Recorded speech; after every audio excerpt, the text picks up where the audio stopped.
시편은 노래로 된 토라라고 표현하고 있습니다. 무슨 의미인지 아시겠죠? 토라, 율법인데 이 노래로 된 이 토라입니다. 그리고 노래로 된 구속사입니다. 시편은 노래죠. 이 노래로 된 구속사가 시편이고 노래로 된 토라가 시편인 것입니다. 그래서 우리가 이런 얘기 하잖아요. 이 기도는 찬양은 곡조 있는 기도다. 찬양이 곡조 있는 기도예요. 그래서 어떤 분은 기도를 시작할 때 바로 기도로 가지 않고 여러 곡을 찬양하고 여러 곡 찬양 드리고 기도로 들어가는 분들이 있습니다. 그러니까 각자 기도 스타일이 다를 수 있겠지만 아주 좋은 기도의 유형이고요.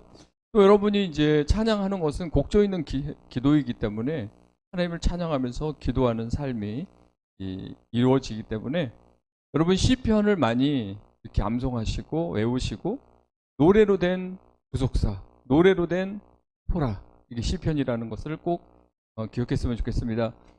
시편이 그리는 이성화된 이스라엘의 백성은 하나님께 택함받은 종이면서 왕이지만 굴욕과 고난을 겪고 마침내 궁극적인 신원과 승리를 경험하는 인물이 다윗이라는 거죠. 그러니까 다윗을 볼 때 그냥 종의 모습도 있지만 왕의 모습도 있잖아요. 우리의 모습을 볼 때 우리도 왕 같은 제사장의 모습이잖아요.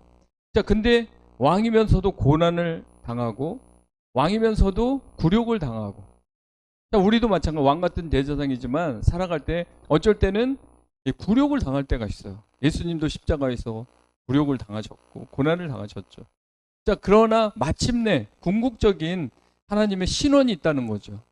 풀어주는 거예요. 우리 갇혀 있는 데서 우리를 풀어주는 신원이 있고 다시 승리해서 그 자리로 돌아가는 리바이벌 부흥은 다시 돌아가는 거거든요. 그 자리로 돌아가는 것이 부흥인 거죠. 자, 이렇게 다윗이 그 대표 주자로 수없이 많은 고난과 수없이 많은 아픔과 어쩔 때는 뼈를 셀 수 있을 만큼 질고를 겪는 아픔도 있었고, 친구들이 같이 중마고였던 친구들이 자기를 배반하고 버리는 그런 배반을 경험하는 삶도 정말 많이 그가 경험했던 거죠. 그러나 이것이 그냥 다윗은 운이 없어서 고난을 당했다.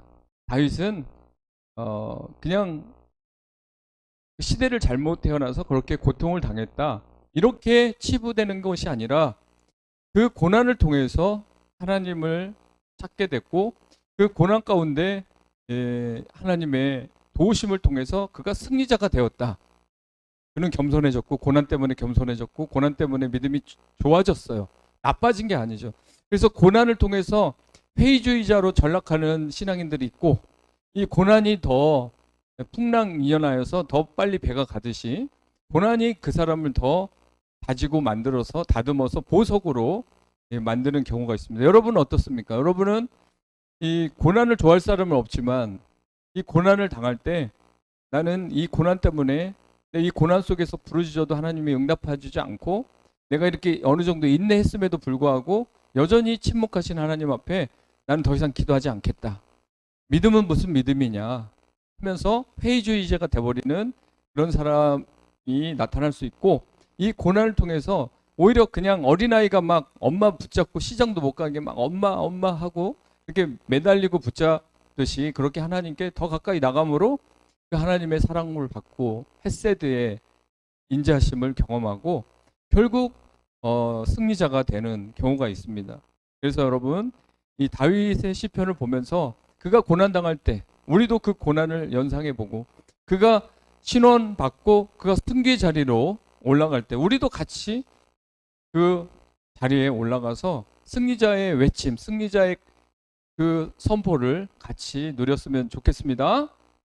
자, 24편은 창조주 하나님을 소개하면서 그에게 예배할 자들의 자세를 설명하고 하나님께서 들어가실 문을 열도록 촉구하는 그런 내용으로 이루어져 있습니다. 자, 우리가 알다시피 시편 24편의 그 배경은 다윗이 오베데돔의 집에서 이 법궤를 시온산으로 이제 모시고 옵니다. 자기가 만든, 그때는 성전이 없으니까요. 시온산에 있는 텐트에 이제 법궤를 모시기 위해서 그가 이제 오벳 에돔 집에서 3개월 동안 있었죠. 우리가 알다시피 기랏 여라 거기에서 아비다납 집에서 이 법궤가 있어서 그걸 옮기기 위해서 다윗이 3만이라는 사람을 동원했습니다. 3만. 군인도 있고 일반 백성도 있어서 어마어마한 기대감 속에서 이제 그 언약궤를 모셔야 되겠다. 여부스 족속이라는 그 족속을 완전히 몰아내고 시온산을 정복하고 이제 거기에 성을 세우고 이제 법궤를 모시고 오려고 그렇게 큰 잔치를 벌였는데 누구죠? 네, 우스다가 그냥 그 소수레에서 이제 뛰니까 법궤가 흔들리니까 그걸 잡았다가 즉사하고 말았죠. 자, 이때 다윗이 이제 두려움에 사로잡혔었습니다. 근데 다윗이 실수한 게 있어요. 여러분, 여기서 우리가 알아야 되는 게, 우리는 어떤 열정이 있으면, 우리가 흥분되면 주를 위해서 뭐 하겠다라는 의지를 가지면 막 달려갈 수 있거든요. 시간을 들였죠. 뭐 물질을 들였죠. 그러니까 무조건 하나님은 내 편이 돼야 돼요. 내가 이렇게 주를 위해서 열심히 하니까 정말 하나님이 나를 알아줘야 돼요. 근데 거기 우리 착각이 뭐냐? 하나님은 내 편이다라는 건 좋아요. 근데 이게 잘못되면 자기가 말씀대로 살지 않으면서도 하나님 내 편이다, 이렇게 착각하게 되면 이런 현상이 벌어진 거죠. 다윗이 몰랐는지 알면서도 그렇게 안 했는지 모르겠지만 율법에는 언약궤는 제사장이 메고 가는 거지 소 수레에다 태우는 게 아닙니다. 짐승의 수레에다가 하나님 임재를 상징하는 거룩한 언약궤를 태우고 간다? 다윗이 미처 거기까지 생각을 못할 수도 있었겠죠. 그러나 뭐 실수라고 보기에는 어마어마한 사건이죠. 하나님은 다윗을 사랑해요. 어차피 다윗을 통해서 그 언약궤가 들어오게 돼 있어요. 그러나 그 과정에서 다윗에게 똑똑히 보여주는 거예요. 여러분에게도 똑똑히 보여주는 거예요. 말씀대로 살지 않고 열정과 3만의 사람을 동원해서 잔치를 벌이고 어마어마한 퍼포먼스를 준비했다고 해도 하나님 말씀대로 하지 않으면 다윗이라도 절대 하나님께서 응답해주지 않는다는 것입니다. 이게 우리 삶 속에 확실하게 있어야 되는 거죠. 우리는 잘못 생각해서 하나님은 내 편이고 내 마음 아시고 항상 나는 억울한 일도 많이 당하는데 고난도 많이 당했으니까 나를 이해해 줄 거야, 상대보다 내 편에서 뭐든지 해석하려고 하는 거죠. 그게 우리의 습관된 모습인데, 여기서 우리가 반드시 알아야 될 건, 하나님은 다윗이 네가 아무리 뛰어나도, 네가 아무리 하루 종일 기도하는 사람이라도 분명히 말했잖아. 언약궤는 제사장이 메고 가는 거지 소수레 태는 게 아니야. 이걸 보여준 겁니다. 우리에게도 이 교훈이 반드시 주어집니다. 그래서 에베돔 집에 3개월 있는 동안 이제 복을 받기 시작하는 거예요. 그래서 이제 다윗이 드디어 이제 그 언약궤를 모실 수 있겠다 해서 이제 그 언약궤가 성문에 들어오는 과정입니다. 이제 시온산에 들어오는 그 과정 속에서 문들아 머리를 들어라, 성문아 문을 들어라, 머리를 들어라, 문을 활짝 열어라, 왕이 들어가신다. 선지를 말씀으로 창조하신 그 왕이 우리 성 문으로 들어온다. 우리가 여기서 상상해 볼 건, 그 하나님이 내 마음 속에, 나의 삶 속에, 나의 일상 속에 들어오신다. 우리는 환영해야 된다. 하나님을 환영하자.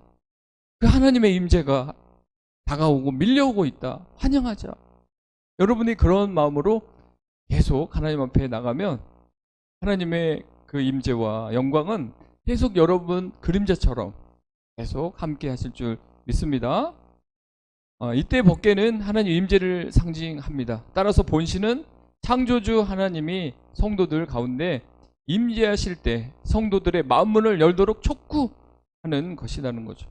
자, 여러분 하나님 앞에 얼마나 간절하고 또 얼마나 하나님을 사모하고, 또 여러분은 하나님 앞에 어떻게 마음문을 열고 있습니까?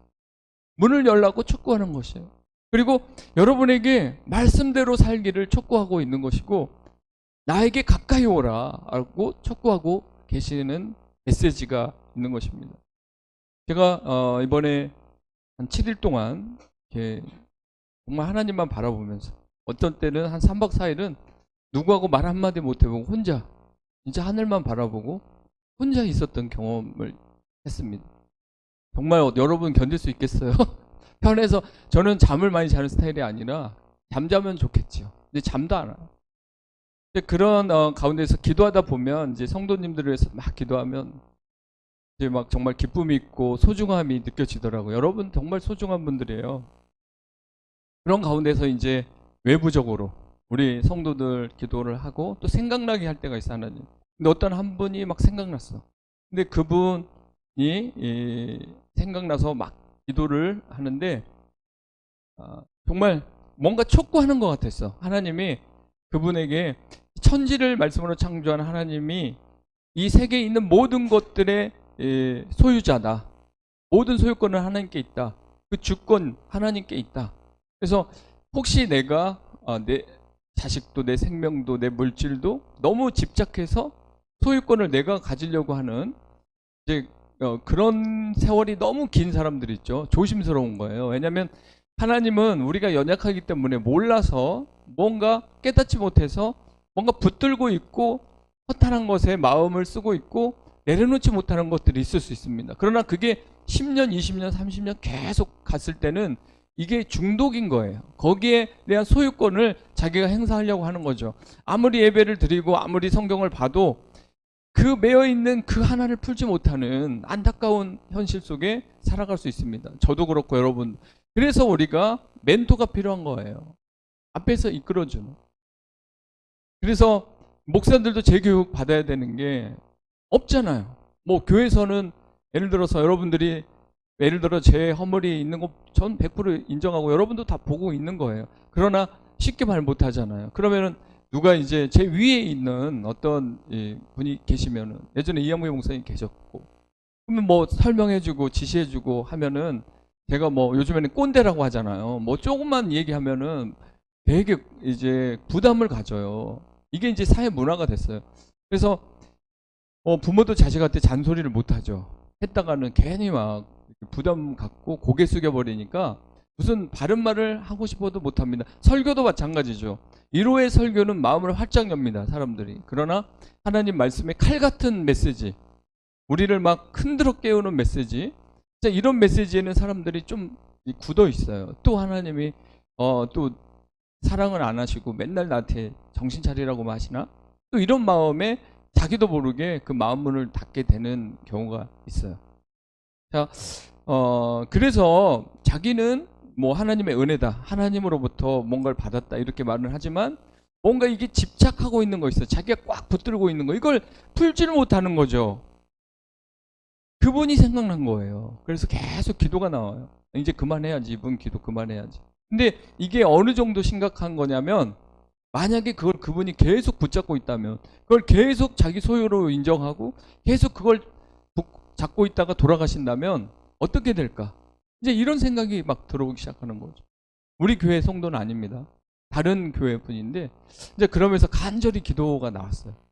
우리가 어쩔 때는 뭐 이제 다음에 그 문제에 대해서 한번 생각해 보자 하고 넘어갈 때가 있는데 어떨 때는 지금 아니면 이 문제 그냥 넘겼다간 큰일 나겠다.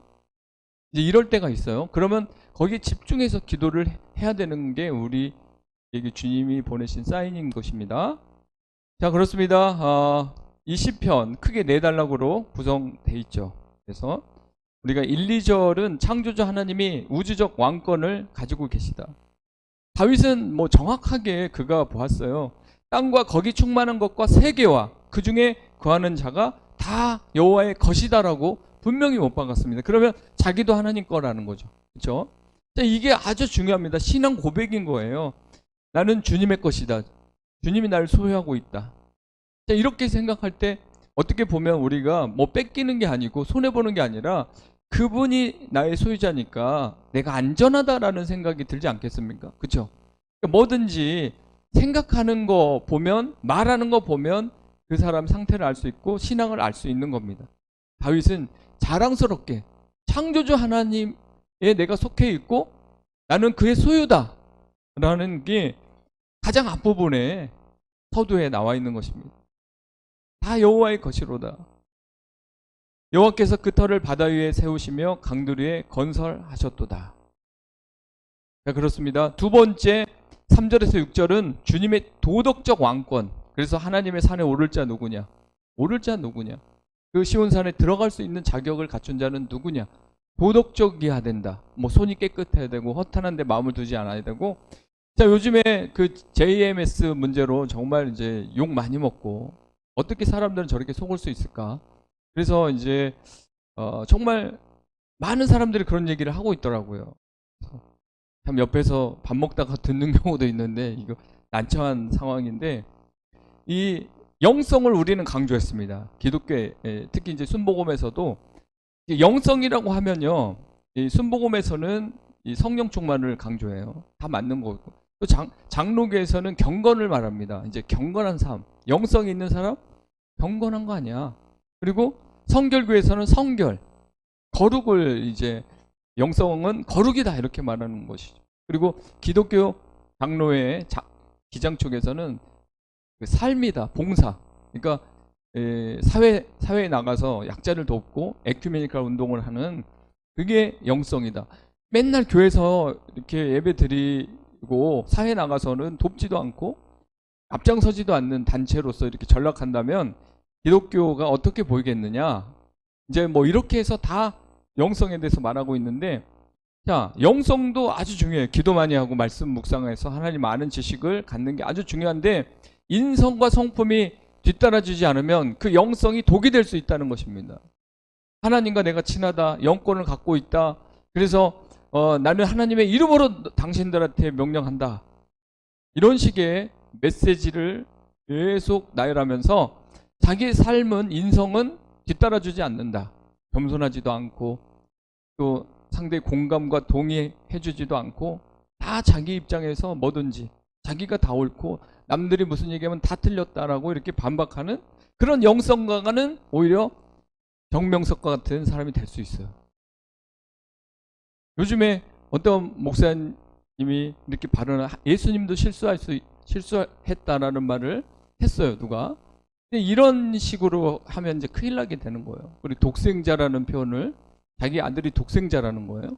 완전히 이건 이상한 얘기입니다. 이거 아무리 그분이 한쪽에선 유명할지 몰라도 독자라고 해야죠. 자기 아들이 독자지 독생자가 아니에요. 왜냐하면 독생자는 사전적으로도 그리스도를 말하고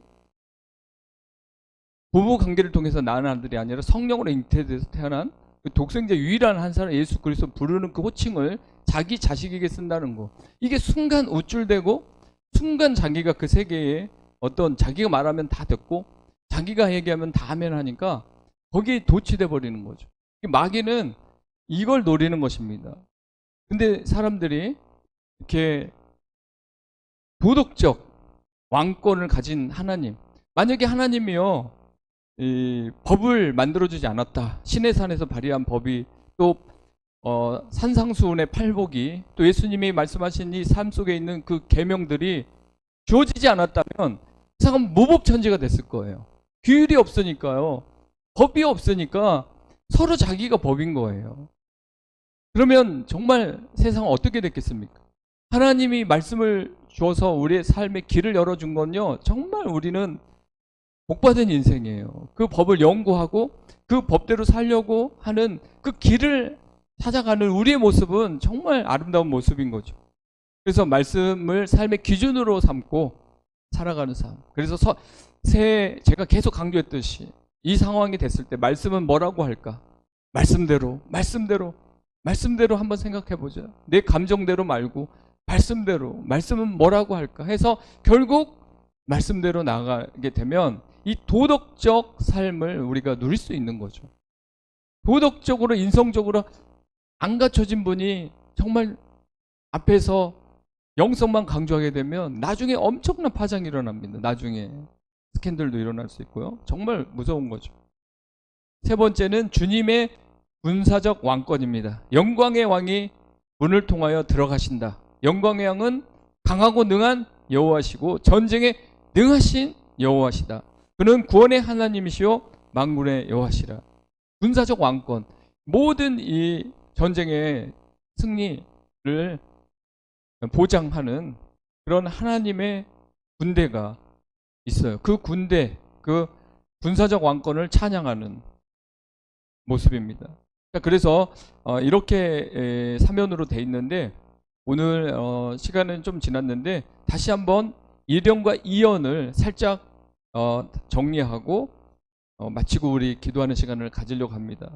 제 1년에 창조의 하나님의 주권 1, 2절에 아까 잠깐 설명을 했는데요. 여기에는 여호와를 찬양하는 일의 당위성을 강조하고 있습니다. 하나님의 창조주 되심과 피조된 세계와 그 안에 살고 있는 것들의 하나님의 절대 주권을 선포하는 거죠. 여러분도 가끔씩 이렇게 기도하면서 그걸 선포해 보세요. 여러분의 기도가 어떻게 보면 내용도 또 거기에는 믿음도 기도에 뒷받침되고 또 내용도 아름다워지고 그렇게 선포의 어떤 메시지까지 나오면 강력한 기도가 되겠죠. 그렇죠? 다윗은 그런 선포를 하는 거죠. 기도 속에, 노래 속에 하나님을 찬양할 수밖에 없는 그 당위성, 그분은 천지를 창조하신 분이기 때문에 우리는 그분의 절대 주권을 찬양할 수밖에 없다. 거기 충만한 것은 넘칠 만큼 가득한 것이라는 문자적 의미도 지니고 있고요. 세계와 그 중에 거하시는 자가 다 라는 표현을 통해서 모든 인간이 하나님의 소유라는 사실을 아주 강조하고 있습니다. 하나님의 절대 주권은 하나님 자신이 세계를 세우시고 건설하셨다는 사실에 기초를 합니다. 하나님이 절대 주권을 행사하시는 이유 중에 여러분을 창조하셨기 때문이고 여러분을 만들어가고 계시고 여러분을 예수 그리스도를 통해서 십자가를 통해서 여러분을 구원한 그 사건을 통해서 여러분을 세우시고 또 건설했다는 사실을 믿으시기 바랍니다. 그리고 두 번째 마지막으로 2연에는 여호와에 대한 경배가 나와 있습니다.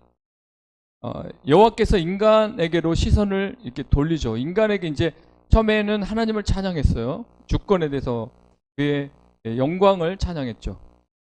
근데 이제 하나님께서 인간에게 시선을 돌리면서 예배자들은 왕권의 상징이었던 여호와의 산에 가까이 나갈 수 있는 거죠. 이 산은 여호와의 소유고 여호와의 거하시는 산을 의미하는 표현입니다. 특히 여호와를 위하여 깨끗하게 구별된 곳을 의미하고요. 하나님께서 깨끗하게 구별했어요. 시온산을 말하기도 합니다. 따라서 오를 자와 설 자 누구인가? 정말 하나님 앞에 많은 사람들이 몰려오지만 거기에는 오를 자가 있고 설 자가 있는 거죠. 여러분 진짜 그 산에 오르고 싶죠? 주님 갈보리 산에 오르고 싶죠? 시온산에 오르고 싶죠? 신의 산에 올라서 그분과 독대 한번 해보고 싶지 않습니까? 그분과 정말 깊은 기도, 깊은 사랑을, 깊은 교제를 여러분이 나누고 싶지 않습니까? 오를 자가 있고 설 자가 있는 거죠. 그러나 오르지 못하는 자들이 있어요. 주님이 다 청하지만 택함받은 자는 적다 그랬잖아요. 하나님이 누구나 잔치집에 오라. 누구든지 예수 믿으면 구원받는다. 기회는 다 줬어요. 불교인에게도 줬고 무슬림에게도 줬고 모든 사람에게 다 구원받을 수 있도록 청하했습니다. 그래서 우리가 전도하면 그들이 예수 그리스도의 복음에 대해 들을 수 있는 기회를 얻게 되죠. 그러나 오를 자는 쉽지 않습니다. 왜냐? 여기에 분명히 오를 자는 누구인가 했을 때 손이 깨끗한 자가 돼야 돼요. 도덕성이 이제 뒤따를 수밖에 없어요. 우리는 그냥 입으로만 시인하면 그냥 밖에서는 내가 막 거짓을 행하고 크리스찬의 삶을 살지 않고 주일날 교회에 가서 주님을 만나면 나는 구원받았다. 진짜 이런 개념이 예전에는 초보적인 개념이었어요. 칩 그레이스예요. 이거는 값싼 은혜라고 하죠. 진짜 비싼 은혜. 정말 그 은혜를 아는 사람들은 당연히 예수를 믿으면 예수님이 내 안에 오죠. 그럼 예수님이 와서 나를 통치하고 그의 주권을 인정하고 그의 법, 그의 우리를 향한 어떤 뜻, 이것들을 알게 되면 결국 우리의 삶은 손이 더럽지 않는 거죠. 그리고 손이 더러워도 씻는 거죠. 예수님 말씀으로 씻고 가지치기해서 씻겨주시고 또 보혈로 씻겨주셔서 우리 손이 깨끗할 수 있어요. 청결한 마음을 가진 자가 거룩한 산에 오를 수 있는 것입니다. 이는 개인적인 구체적인 삶의 방식과 그와 관련된 활동을 상징하는 표현인데요.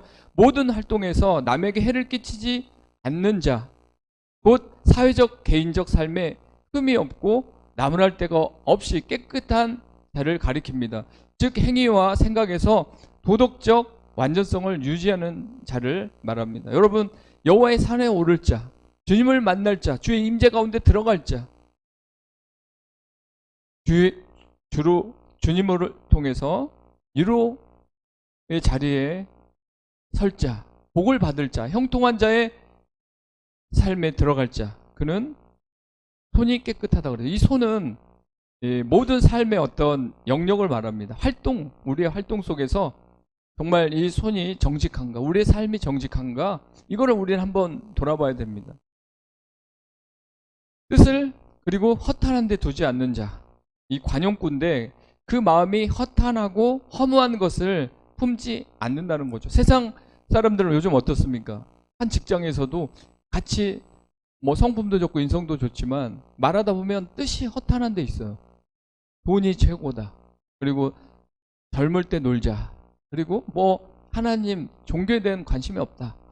허탄한 이제 세상 사람들이 갖고 있는 그 육신의 생각들, 허탄한 마귀가 뿌려는 문화를 통한 문화 정복을 통한 사람들의 생각을 쇠뇌한, 그래서 그런 허탄한 생각을 무가치한 일을 추구하는 그런 사람들은 하나님의 산에 오를 수가 없어요. 그리고 설 수도 없어요. 하나님 앞에 서야 되는데 하나님 앞에 선 사람이 왜 이래요? 허탄한 생각을 하고 있어요. 너무 더러워요. 생각이 더럽고 행동도 더럽고 너무 이기적이죠. 그런 사람들이 어떻게 하나님의 산에 오를 수 있고 하나님 앞에 설 수 있겠습니까? 물론 죄인으로 선다면, 죄인으로 서서 주 앞에 회개한다면 주님은 얼마든지 안아주고 우리를 용서해 주죠.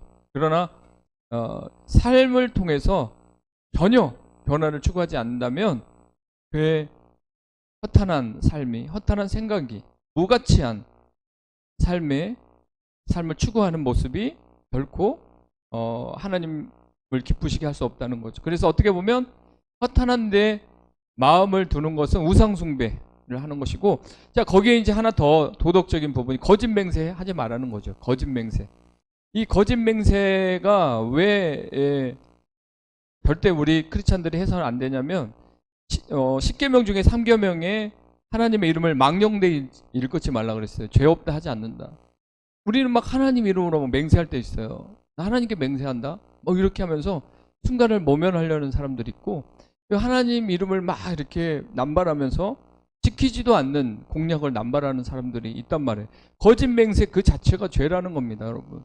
그래서 우리가 그냥 어떤 기분에 막 부흥사들이 와서 어쩔 때 막 사람 마음을 들뜨게 하는 거예요. 1% 있는 어떤 기적을 많은 사람들한테 막 심어주는 거예요. 그러면 우린 여기 사람 다 나도 1%가 될 수 있을 것 같다. 뭐 기적의 주인공이 될 수 있을 것 같다. 그래서 뭐 100만 원 헌금할 사람, 1000만 원 헌금할 사람, 그러면 그 당시에 막 하고 싶죠. 죽게 드리는 거니까.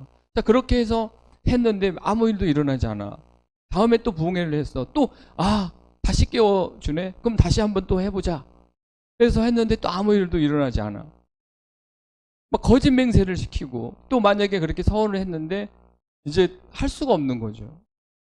이런 걸 유도해서는 안 된다는 거예요. 목사는 앞에서 사람들의 감정을 자극해서 그렇게 해서 뭔가 그 신앙을 끌어올리려고 해서는 안 되는 것입니다.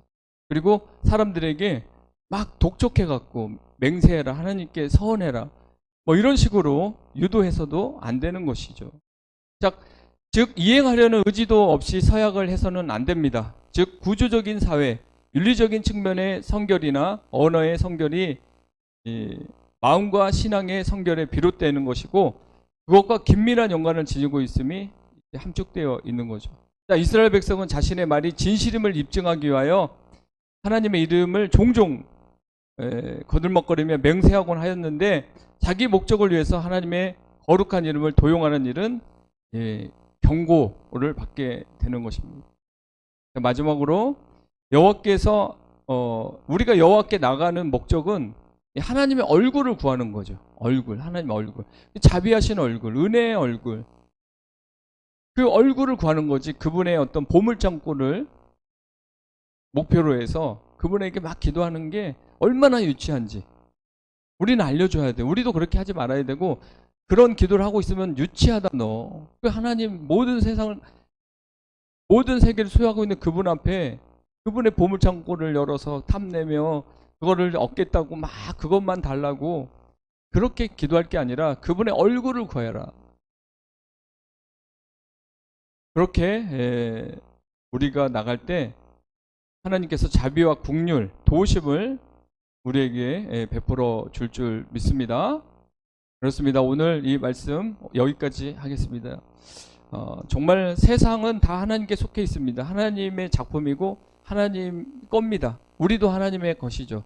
그래서 그분의 주권, 왕을 인정하고 또 그분의 이제 산에 오르기 위해서 우리가 깨끗한 손, 그리고 마음, 청결한 마음, 허탄한 데 두지 않는 삶, 그리고 거짓 맹세, 이런 도덕적인 부분에서도 동일하게 우리가 함께 나갈 때 우리는 분명히 하나님의 사람이고 하나님의 소유면서 분명히 차별화된 정체성 있는 삶을 살아가서 세상 사람들과 같이 그렇게 허탄한 내 마음을 두고 살아가면서 이 짧은 인생을 허비하는 그런 삶이 아니라 항상 하나님 보시기에도 사랑받을 수밖에 없고 형통한 삶을 살 수밖에 없는 자리에 저와 여러분이 있기를 간절히 부탁드리겠습니다.